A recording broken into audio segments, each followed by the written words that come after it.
Al Jazeera Podcasts. Today, what's in the files of convicted sex offender Jeffrey Epstein? We begin with Congress approving a bill to force the release of the government's files related to convicted sex offender Jeffrey Epstein. As we wait to find out what the next release of files might reveal, we'll get a look at Epstein's life as a wealthy, influential power broker through his emails. I'm Natasha del Toro, and this is The Take.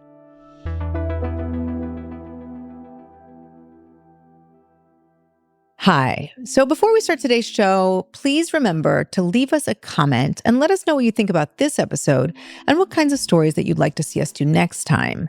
And if you're on the podcast app, let us know where you're listening from. And while you're there, give us a 5-star review. It helps the show.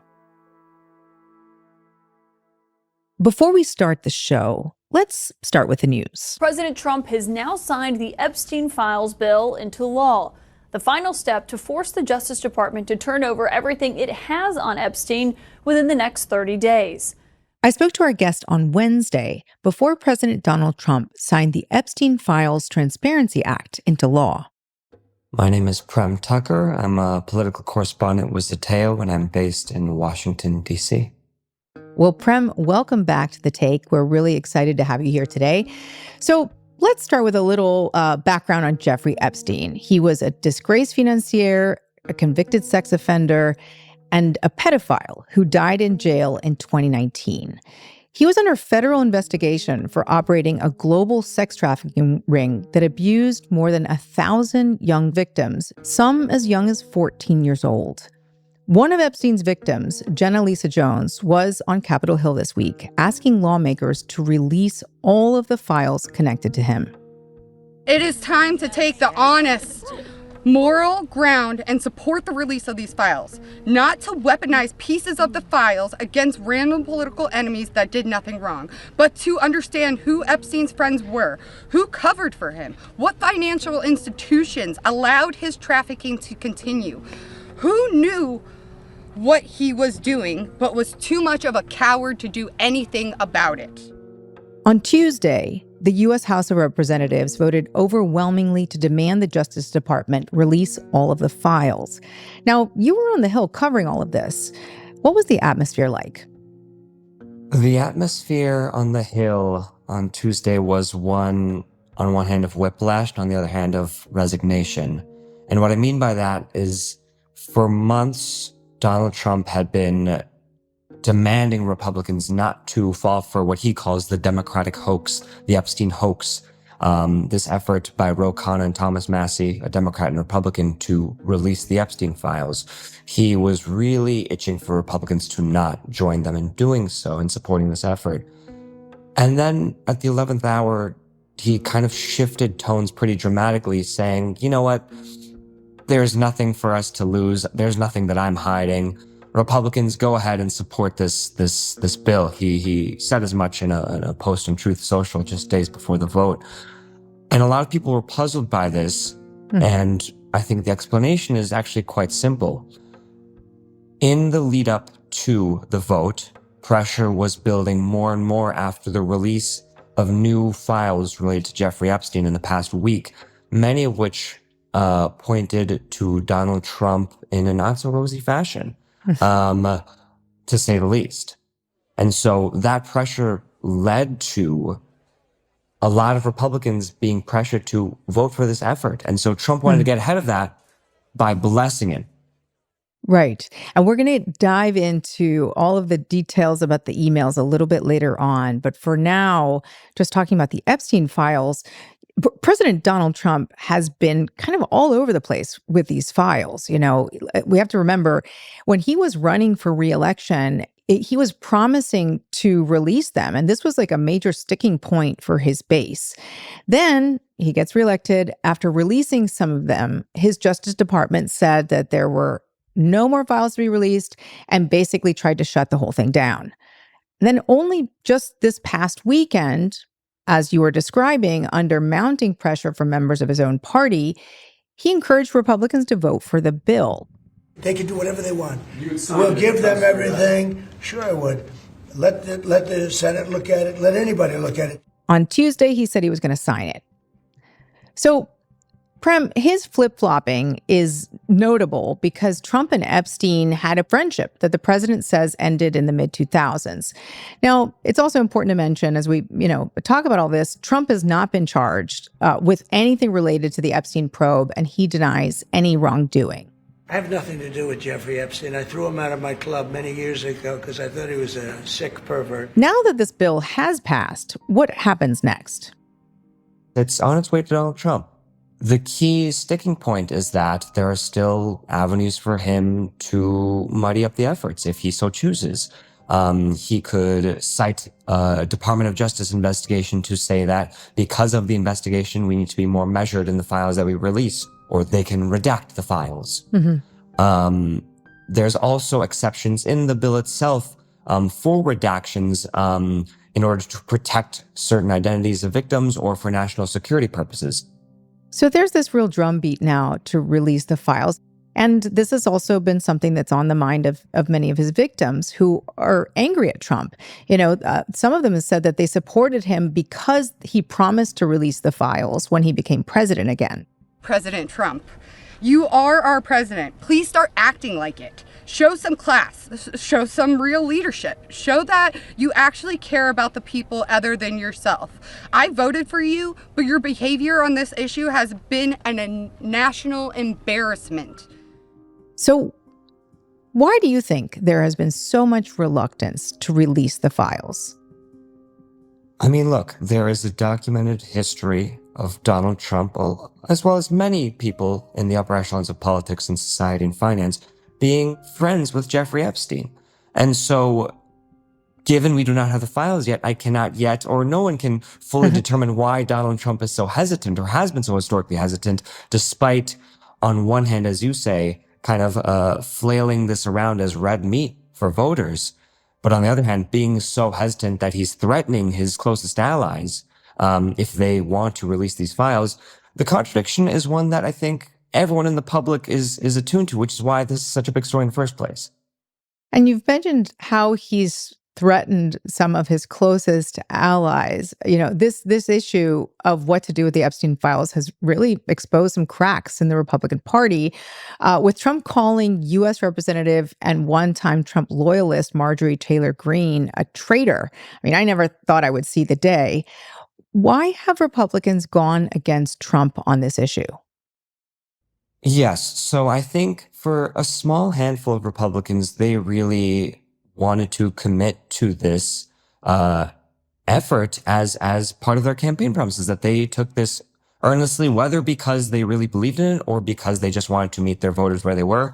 They took this mantle upon themselves. So that includes especially Thomas Massie and Marjorie Taylor Greene, and a few other Republicans to a certain extent as well.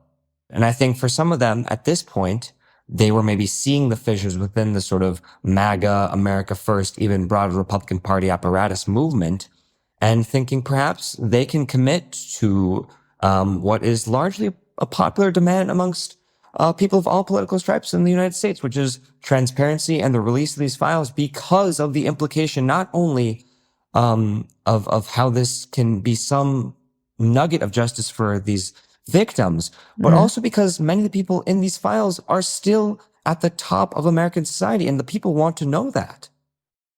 They absolutely do. And we've heard some really powerful testimonies from some of the victims, and what happened to them is incredibly disturbing. We heard earlier from one of Epstein's victims where she laid out what she believes might be in these files. Do you think that we'll get closer to the truth about Epstein and his circle? I think if the files are released with as little redaction as possible, we will have so many blanks filled in, because every time more and more of these files come out, an entire chapter of Epstein lore is either filled in or written or further explicated in a way that we had not known before. And so to get these files would be to pierce through that veil and to fill in so many blanks left unanswered up to this point. We should also mention that in February, Pam Bondi released about 350 pages of the files, but it included mostly information that was public and was also heavily redacted. So there's just a lot more information in there that the public does not know. And maybe you could tell me a little bit about the timeline of all this. When will the files be released? Yes, so the bill necessitates a prompt process to begin releasing these within a month. Whether that is honored, we'll see. I think what's more important when we think about how the Trump administration is going to handle this, it's the fact that they've, gone against law many a time, both in this term and in the previous term. They're not concerned with the sort of formalities of the written law if they can get away with it. So even if he signs it, A, we'll see if he upholds that timeline. B, we'll see how quickly he signs it. And C, we'll see what his Department of Justice does to these files in whatever timeline they operate on. After the break, more with Prem. Prem, let's take a step back and talk a little bit more about Epstein, the man. He was a high school teacher at this very elite high school in Manhattan. Then he seemingly turned himself into this powerful, wealthy broker to some of the most powerful individuals in the world. Who was Jeffrey Epstein?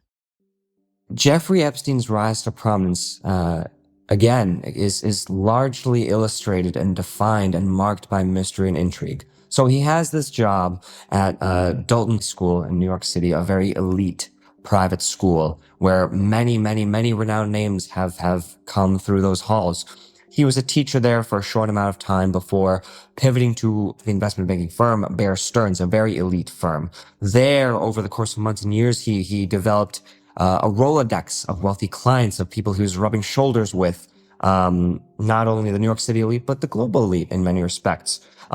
Thereafter, he continues sort of rubbing shoulders with these people, consulting, communicating, liaising, facilitating in ways that we're only getting more and more details now. Mm-hmm. He soon becomes sort of connected with billionaire Les Wexner of Victoria's Secret, and they kind of develop this patronage relationship of Epstein sort of helping and working alongside Les Wexner, and there he continues to rise to what we've seen in hindsight, this man who was somehow connected to, adjacent to almost any powerful room in American society, whether it's politics, finance, and so forth. It is incredible how he was able to sort of infiltrate all of these different circles, and he just had the ear of all these wealthy and powerful people. Also worth noting, Epstein was convicted of soliciting prostitution and soliciting a minor for prostitution in Florida. Have you ever been convicted of a crime? Yes. What was the crime of which you were convicted? Two counts. One, soliciting prostitution, and procuring a minor for prostitution. Just given the note of people communicating and reaching out to Jeffrey Epstein after his conviction in 2008, that fact then paints so many of these communications in a much more horrific light. Just the fact that he was communicating with people on all sides of the aisle for years and years and years, even after this conviction, is incredibly disturbing to the layperson in the United States, which is why there is such strong demand for full transparency here. So let's get to the emails now. I know it might be some time before we find out everything that's in those files, but we did get a glimpse of his life as a connector and a fixer from this separate batch of emails that have recently made headlines. 26,000 pages that were released last week. Can you explain where these emails came from? These emails came from the Epstein estate vis-a-vis the House Oversight Committee investigation. And it was interesting that last week, House Democrats on the committee highlighted a few emails that suggested a lot of very strong connections between Jeffrey Epstein and Donald Trump, including emails that suggested Trump knew about sort of the girls and the illicit activities that Jeffrey Epstein was up to with Ghislaine Maxwell. In response, Republicans on the committee dumped this massive trove of emails upon those emails being released, myself and my colleague Micah Ali at Zeteo, we created a database of these emails to firstly allow the public to more readily search through these and to also allow us to search them a little easier. Yeah, I was going to say, how did you go through 26,000 emails? So yes, you created a database. We created this database, and it was just hours and hours and hours of word searching, of combing through pages and pages of emails, a lot of clicking the next button over and over again. And through that, you really just start to see this pattern emerge of what you're getting at, which is just a man who, even after being convicted of soliciting a minor for prostitution, is still just connecting and facilitating and serving as a fixer, even in casual respects. There's this wild chain of emails between him and Larry Summers, the former president of Harvard, a former prominent economic advisor for Barack Obama, who seemingly went to Jeffrey Epstein for the most wild kind of range of communications. They would talk about everything from American politics to even just Larry Summers' latest fling, looking for advice on romance escapades. This was also while Larry Summers was married, by the way. Indeed. Yes. What was it that stood out to you? Because I know, for example, in one of the emails you have Epstein talking to Steve Bannon about starting a populist alliance in Europe. You have Epstein collaborating on an op-ed with former Israeli Prime Minister Ehud Barak about Russia and Syria. So as you were going through these emails, I'm curious, what stood out to you the most? I think what stood out to me is how the Republican Party and Donald Trump right now are really, really, really desperately trying to paint Jeffrey Epstein as a Democrat, as someone who mostly communicated with people who are prominent in left liberal democratic spaces. And that's true that he did that. He also communicated with everyone. I think the fact that he was sort of fantasizing with Steve Bannon about creating this far-right populist alliance in Europe and creating this sort of funding stream to fund think tanks and sort of a media apparatus to do so is revealing. This is in 2018. This is not that long ago that he and Steve Bannon were emailing and texting for months on end. He's at the same time in the same series of months messaging with Peter Thiel of Palantir and of Silicon Valley, facilitating connections with him and disgraced film director Woody Allen and Bill Burns of the U.S. intelligence community. So all to say that these through lines are both cross-partisan and also very recent. There is this email first spotted by my old colleague Dan Boguslaw, a great reporter, who found someone working on behalf of Hakeem Jeffries reaching out to Jeffrey Epstein. So all to say, the emails range from all sorts of public figures who are important today in American politics. And it is not easy or neat for anyone on either side of the political aisle to say, the other side is trying to bury these files because they're implicated. Largely everyone in the old guard political establishment is implicated in these files in one way or another. Let's talk about Trump now. And again, this was for a piece that you wrote in Zeteo. Trump he did not email Jeffrey Epstein, if I'm correct, but he is mentioned in these emails many, many times. What do we know about the relationship between Jeffrey Epstein and Donald Trump? And what has further been revealed through these emails?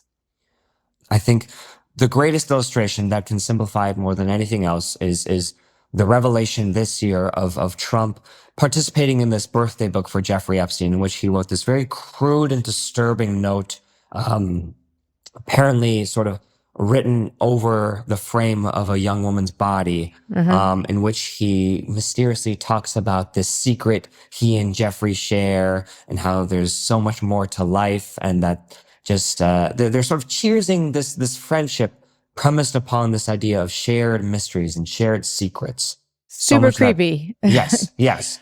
And of course, Trump says he did not write this note that does have a signature on it. He also says he doesn't doodle, even though he famously does doodle. And so in these emails, what's interesting is that I think we get a good look at how Jeffrey Epstein kind of views everyone else, which is to say, just as characters, as items, in the same way, ironically, that Donald Trump kind of views people as well. A lot of these emails, Epstein is calling Trump borderline insane or dangerous, or dirty, all these sort of epithets. That's a lot coming from somebody like Jeffrey Epstein. Exactly. So on one hand, it's like, if you have Jeffrey Epstein calling you dirty, I mean, I don't know about that. But in any case, it ranges from Jeffrey Epstein sort of attacking Donald Trump's morals, which, again, I would not hail as proof of exoneration, to this sense of him just kind of keeping track of Trump.